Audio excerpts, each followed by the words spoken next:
നമസ്കാരം. കഥമം പ്രേക്ഷകർ ഏവർക്കും സ്വാഗതം. 2025 കന്നിമാസത്തെ പ്രത്യേകതകൾ എന്തൊക്കെയാണെന്ന് നമുക്ക് നോക്കാം. എല്ലാ മാസവും സൂര്യൻ ഒരു രാശിയിൽ നിന്ന് അടുത്ത രാശിക്ക് ചെല്ലും. അതത് രാശികളുടെ പേരിലാണ് നമ്മളുടെ മലയാള മാസം ഉള്ളത്. ഇപ്പോൾ സൂര്യൻ സഞ്ചരിച്ചിട്ടുള്ളത് കന്നി രാശിയിലേക്കാണ്. കന്നി രാശിയുടെ അധിപൻ ബുധനാണ്. ബുധൻ്റെ ദൈവം നാരായണനാണ്, അതായത് വെങ്കടാചലപതി.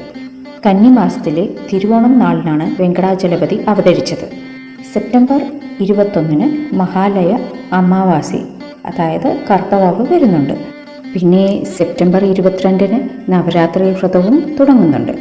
2025 കന്നിമാസത്തിൽ 4 ശനിയാഴ്ചകളാണ് വരുന്നത്. കന്നിമാസത്തിൽ വരുന്ന ശനിയാഴ്ചകൾക്ക് ഒരു പ്രത്യേകതയുണ്ട്. കന്നിമാസത്തെ ശനിയാഴ്ചകളിൽ ഭഗവാൻ നാരായണനെ വ്രതം നോറ്റ് പൂജിച്ചാൽ സകല ഐശ്വര്യം ലഭിക്കും എന്നുള്ളതാണ് ഐതിഹ്യം. ശനിദോഷമുള്ളവർക്ക്, അതായത് ഏഴരശനി, അഷ്ടമശനി, പാദശനി ഉള്ളവർക്ക് കന്നിമാസത്തെ എല്ലാ ശനിയാഴ്ചകളിലും നോമ്പ് നോറ്റ് തളികയിട്ട് മാവിളക്ക് വെച്ച് ഭഗവാനെ പ്രാർത്ഥിച്ചാൽ ശനീശ്വരൻ്റെ ആധിക്യം കുറയുകയും ഭഗവാൻ നാരായണൻ്റെ അനുഗ്രഹം കിട്ടുകയും ചെയ്യും എന്നാണ് വിശ്വാസം. തളികയിട്ട് പ്രാർത്ഥിക്കുക എന്ന് പറഞ്ഞാൽ എന്താണെന്നല്ലേ എല്ലാവരും ആലോചിക്കുന്നത്. അതായത് ഭഗവാന് 5 തരം ഭക്ഷണം വെച്ച് നിവേദിക്കുക.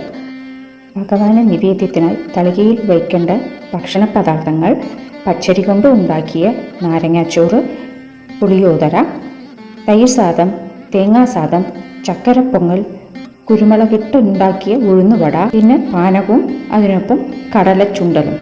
ഇതുകൂടാതെ പഴങ്ങളും വെറ്റിലയും അടക്കയും വെച്ച് ഭഗവാന് പൂജിക്കുക.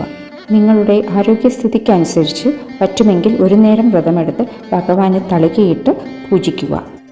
ഇതിൽ പറയുന്ന എല്ലാം എല്ലാവർക്കും ചിലപ്പോൾ ചെയ്യാൻ പറ്റിയെന്ന് വരില്ല. കാരണം നമ്മളുടെ സമയക്കുറവ് കൊണ്ടോ ജീവിത സാഹചര്യം കൊണ്ടോ അങ്ങനെയൊക്കെ. അപ്പോൾ നിങ്ങൾക്ക് എങ്ങനെ സൗകര്യമോ അതുപോലെ ചെയ്ത് ഭഗവാനെ തൊഴുക. എല്ലാവർക്കും നല്ലത് വരട്ടെ.